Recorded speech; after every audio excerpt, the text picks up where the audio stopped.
I'm confused. And I'm honestly not too afraid to admit that. Mostly because when it comes to this time of the NHL year, I make videos literally every single day. I haven't missed uploading a video on a day in about 5 years. It's been literally 5 years, since 2019, in October, I believe. That was the last time I think I went a day without uploading a video.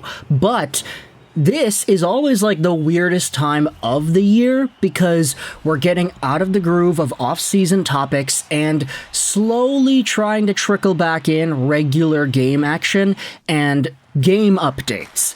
The reason this is so weird is because earlier today, we already made 2 Habs videos. You can check those out in the channel if you want.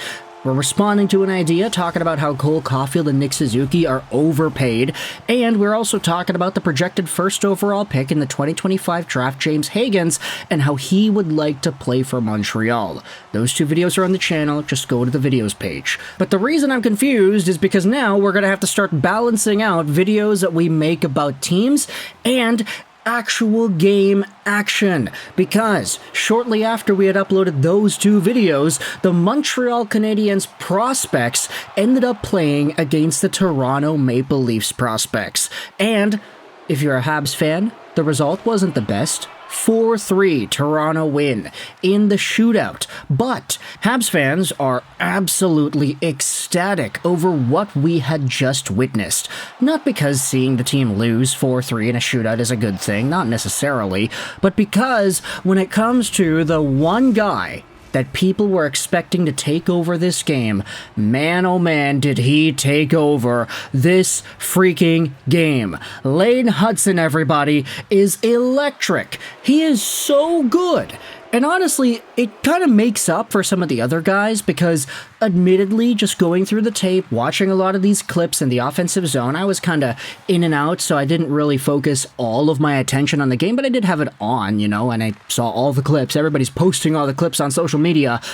Admittedly, not everybody that is a Canadiens top prospect was playing like a top prospect in this game. I think Philip Machar wasn't really all too noticeable. David Reinbacher could have been a bit better. Logan Mailloux was okay, but I don't think he had the best start. And I think Owen Beck was not really all too noticeable either in the first half of the game. But when it comes to Lane Hutson, that guy is absolute game-breaking, game-changing material. And there is no way he should be in the Laval Rocket this upcoming year. He's too good. Straight up, he's too good. From literally the opening shift of the game to the overtime and the shootout where, by the way, he scored in the shootout. Canadiens still lost, but Hutson scored. This is an absolute man on a mission who has such a magnetic way of conducting electricity in the offensive zone. Hutson was pulling off NCAA-like shenanigans in the offensive zone, just outside the offensive zone, in the neutral zone, complete with his spins, his pivots, his beautiful passes, and his inevitable point production. He did score an assist in this game on Tyler Thorpe's one-time bomb. Hutson went over to Riley Kidney over to Thorpe, and then it was in the back of the net. Nice play. But for Lane Hutson, I mean, honestly, if you didn't even watch the game, you're fine. Because just search up Hutson's name on Twitter, and you'll find pretty much every clip of everything Hutson did in the offensive zone. There was a clip by Grant McCagg of Lane Hutson just kind of going around the O-zone. He's taking it, he's passing it, he's recovering pucks in the neutral zone, he's pulling off his signature spins just outside the blue line, and then inevitably he sets up the Tyler Thorpe one-time goal. So there was the assist. This clip by Grant McCagg got, 66,000 views, and it was retweeted by John Busigros. Take a look at this tweet here. Keep an eye on number 48, Lane Hutson. He will create so much offense for Montreal. Number 1, he's a 10 out of 10 competitor. High motor and his brain is always on high alert. Number 2, quick escapability off the wall and looking to make the right play. Number 3, high awareness. He avoids offside just prior to the goal. Skill takes over from there and a goal is scored. Like a lot of elite college hockey players, he should be better in the NHL because he'll play with better players. And that 10 out of 10 competitor high motor stuff is something that I didn't even notice was in Lane Hutson's game until we really saw him put the Jets on in overtime to try to force an offensive opportunity.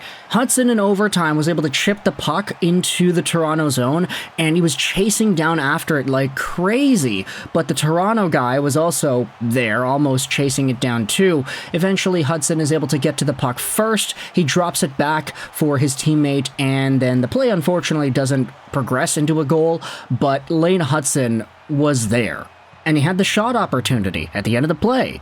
He also had the goal in the shootout for the Montreal Canadiens, the only goal scored there, unfortunately, as both Sean Farrell and Philip Meshar did not end up scoring.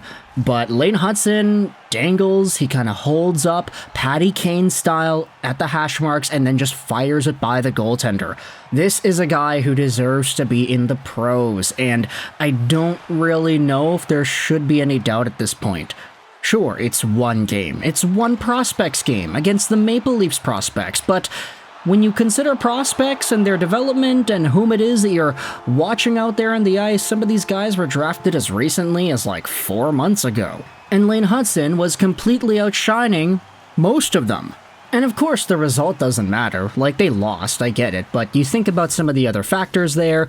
The Canadiens were able to bounce back against Dennis Hildeby, the goaltender in Toronto that was looking pretty good in this game. He's definitely using the years of his experience to help him out in situations like these. The Habs goalie in this one, Samuel Richard, unfortunately was not great. Looked like he was kind of guessing on a few of those chances, but Richard is a U Sports goaltender that has now found himself in the Montreal Canadiens system for this tournament. And as a result, I mean, look, you go over to Elite Prospects, he's literally the top trending guy on the website. And not really for a good reason. He wasn't great in this game, unfortunately, but, you know, what are you going to do? We rarely see U Sports athletes coming over into the NHL and having themselves opportunities to compete against NHL caliber talent in any capacity, really. So seeing Samuel Richard, who was pretty good with the University of New Brunswick this previous season, suiting up in this game, he didn't look great, unfortunately, but hey, you live and you learn, right? Hopefully this is a learning experience for him. But ultimately, all of these extra players aside, from David Reinbacher's much-needed adjustment period to North American ice, to Philip Meshar's honestly kind of meh gameplay today, to Tyler Thorpe and his one-time bomb, to Logan Mailloux and how tentative he looked at times, and to Owen Beck, who got better as the game went on, it was Lane Hutson who absolutely stole the show today. I want you to let me know your thoughts in the comment section below about Lane Hutson and the game that we had seen between the Maple Leafs and the Canadiens prospects. We got another game tomorrow, so pay attention to the channel as we're going to talk about the events over there. Honestly, if these games just keep on looking like Lane Hutson showing up and dominating like Quinn Hughes and Cale Makar do in the offensive zone, then we're going to run out of things to talk about, because this guy is just going to have me repeating topics over and over and over again because he's so darn good. Thoughts in the comment section below. I hope you enjoyed this video. And bye.